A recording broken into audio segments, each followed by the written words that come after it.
যে স্টেডিয়াম ছিল অন্ধকারাচ্ছন্ন সেখানে জ্বলে উঠল ঝলমলে আলো। 2025 সালের 4 নভেম্বর ভুটানের সাথে ম্যাচ দিয়ে দীর্ঘদিন পর ফুটবল ফিরল ঢাকা ন্যাশনাল স্টেডিয়ামে।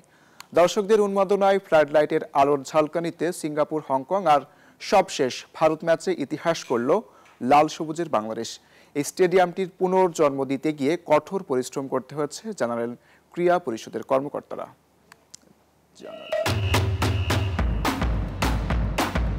1669 দিনের প্রতীক্ষার অবসান। ঢাকা স্টেডিয়ামে ফিরল আন্তর্জাতিক football. 4 June 2025 Bangladesh Bhutan match. LED flood লাইটের আলোতে আলোকিত গোটা স্টেডিয়াম।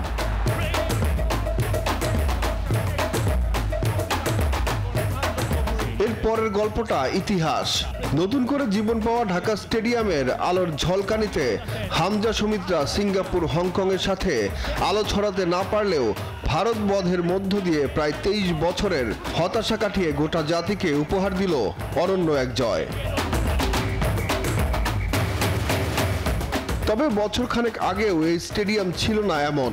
ফুটবলের ঘরে ফেরা নিয়ে 2021 সাল থেকে রাত দিন পরিশ্রম করে যাচ্ছিল ক্রীড়া পরিষদ।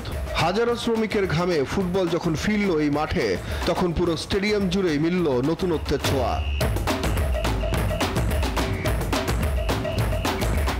বিশেষ করে সারা বিশ্ব ঘুরে ঢাকা স্টেডিয়ামে বসানো মোট 380টি এলইডি ফ্লাড লাইটের আলো যেমন স্বস্তি দিয়েছে দর্শকদের, তেমনি ফুটবলাররাও পেয়েছেন অতিরিক্ত তাপ থেকে মুক্তি।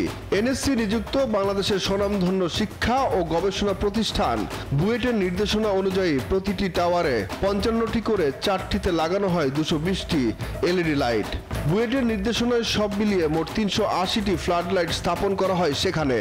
কাজ প্রায় শেষ পর্যায়ে আমরা লাইট লাগানো হলাম। লাইট জ্বালানোর সময় কিন্তু আমাদের সাউথ এশিয়ান কনফেডারেশন এএফসি যেটা ছিল, ওদের ম্যাচ কমিশনার আসছিলেন এখানে, কি উনি এসে বিভিন্ন সময়ে যে লাইট লেভেল, লাক্স লেভেল এগুলি মেজার করে তারপরে তারা কিন্তু স্বীকৃতি হিসেবে খেলাধুলা পারমিশন দিচ্ছে।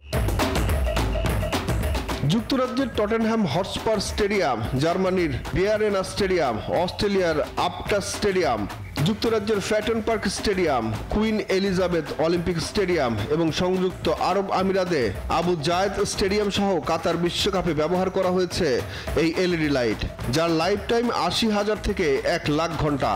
রক্ষণাবেক্ষণ সহজ আর বিদ্যুৎ সাশ্রয়ী, সেই সাথে দীর্ঘস্থায়ী।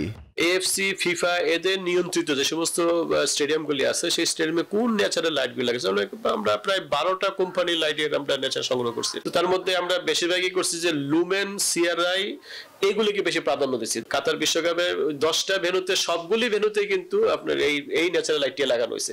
এছাড়া পুরো গ্যালারিতে বসেছে আন্তর্জাতিক মানের চেয়ার, খেলোয়াড়দের ড্রেসিং রুম, মাঠের ঘাস ও বুলেট প্রুফ গ্লাস বসিয়ে ঢাকা স্টেডিয়ামকে বিশ্বমানে পৌঁছে দিয়েছে জাতীয় ক্রীড়া পরিষদ। ম্যাচ অনুষ্ঠান করতে পারেছে আর কি এএফসি এবং ফিফার নিয়ম অনুসারে। তো সেই ক্ষেত্রে আমাদের এনএসসির প্রত্যেকটা কর্মকর্তা কর্মচারী এটা মানে কি পরিমাণ যে মানে আনন্দ, উচ্ছ্বাস, অনুভূতি করছে সেটা আর ভাষায় এখন প্রকাশ করার মতো না। নতুন করে জীবন পাওয়া ঢাকা স্টেডিয়ামের ফ্লাড লাইটের আলোয় জেগে উঠেছে দেশের ফুটবল। দেশের মানুষকে এই রূপালী আলোতে আলোকিত করবেন ফুটবলাররা, বিশ্বাস ভক্তদের। সুখন সরকার, নিউজ 24, ঢাকা।